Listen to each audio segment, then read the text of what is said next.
السلام علیکم ورحمۃ اللہ وبرکاتہ۔ بسم اللہ الرحمن الرحیم۔ حضرت علی کرم اللہ وجہ حضور صلی اللہ علیہ وآلہ وسلم کی امامت میں نماز توڑ کر گھر چلے گئے۔ ایک دن حضور اکرم صلی اللہ علیہ وآلہ وسلم نے نماز عصر پڑھائی تو پہلا رکوع اتنا طویل فرمایا کہ گمان ہوا کہ شاید رکوع سے سر نہ اٹھائیں گے۔ پھر جب آپ صلی اللہ علیہ وآلہ وسلم نے رکوع سے سر اٹھا لیا، نماز ادا فرما لینے کے بعد آپ صلی اللہ علیہ وآلہ وسلم نے اپنا رخ انور محراب سے ایک جانب پھیر کر فرمایا کہ میرا بھائی اور چچا زاد علی بن ابو طالب کہاں ہیں؟ حضرت علی رضی اللہ تعالیٰ عنہ نے آخری صفوں سے عرض کیا، لبیک، میں حاضر ہوں یا رسول اللہ صلی اللہ علیہ وآلہ وسلم۔ آپ صلی اللہ علیہ وآلہ وسلم نے فرمایا، اے ابو الحسن، میرے قریب آ جاؤ۔ چنانچہ حضرت علی رضی اللہ تعالیٰ عنہ آپ صلی اللہ علیہ وآلہ وسلم کے قریب آ کر بیٹھ گئے۔ آپ صلی اللہ علیہ وآلہ وسلم نے فرمایا، ابو الحسن، کیا تم نے اگلی صف کے وہ فضائل نہیں سنے جو اللہ عز و جل نے مجھے بیان فرمائے ہیں؟ عرض کیا، کیوں نہیں یا رسول اللہ صلی اللہ علیہ وآلہ وسلم؟ ارشاد فرمایا، پھر کس چیز نے تمہیں پہلی صف اور تکبیر اولیٰ سے دور کر دیا؟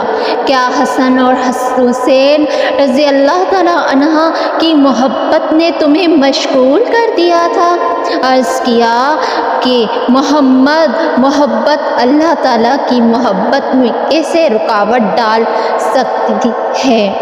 آپ صلی اللہ علیہ وآلہ وسلم نے ارشاد فرمایا، پھر کس چیز نے تمہیں روکے رکھا؟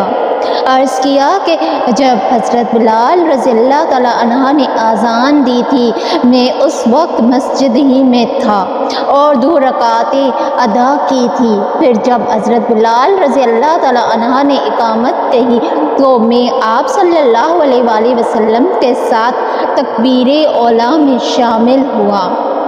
پھر مجھے وضو میں شبہ ہوا تو میں مسجد سے نکل کر حضرت فاطمہ رضی اللہ تعالیٰ عنہ کے گھر چلا گیا اور جا کر حسن و حسین رضی اللہ تعالیٰ عنہ کو پکارا، مگر کسی نے میری پکار کا جواب نہ دیا تو میری حالت اس عورت کی طرح ہو گئی جس کا بچہ گم ہو جاتا ہے یا ہانڈی میں ابلنے والے دانے جیسی ہو گئی۔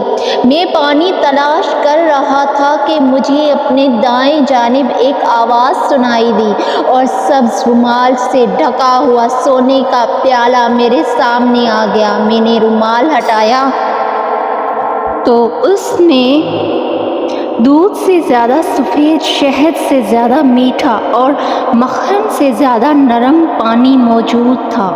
میں نے نماز کے لیے وضو کیا، پھر رومال سے تری صاف کی اور پیالے کو ڈھانپ دیا۔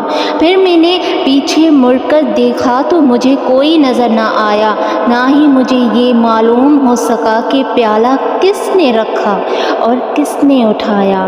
آپ صلی اللہ علیہ وآلہ وسلم نے غیب کی خبر دیتے ہوئے مسکرا کر ارشاد فرمایا، مرحبا مرحبا، اے ابو الحسن، کیا تم جانتے ہو تمہیں پانی کا پیالہ اور رومال کس نے دیا تھا؟ عرض کی، اللہ اور اس کے رسول عز و جل صلی اللہ علیہ وآلہ وسلم بہتر جانتے ہیں۔ ارشاد فرمایا، پیالہ تمہارے پاس جبریل امین علیہ السلام لے کر آئے اور اس میں خضرۃ القدس کا پانی تھا اور رومال تمہیں حضرت میکائیل علیہ السلام نے دیا تھا۔ حضرت اسرافیل علیہ السلام نے مجھے رکوع سے سر اٹھانے سے روک کے رکھا یہاں تک کہ تم اس رکعت میں آ کر مل گئے۔ اے ابو الحسن، جو تم سے محبت کرے گا اللہ عز و جل اس سے محبت کرے گا، اور جو تم سے بغض رکھے گا اللہ عز و جل اسے ہلاک کر دے گا۔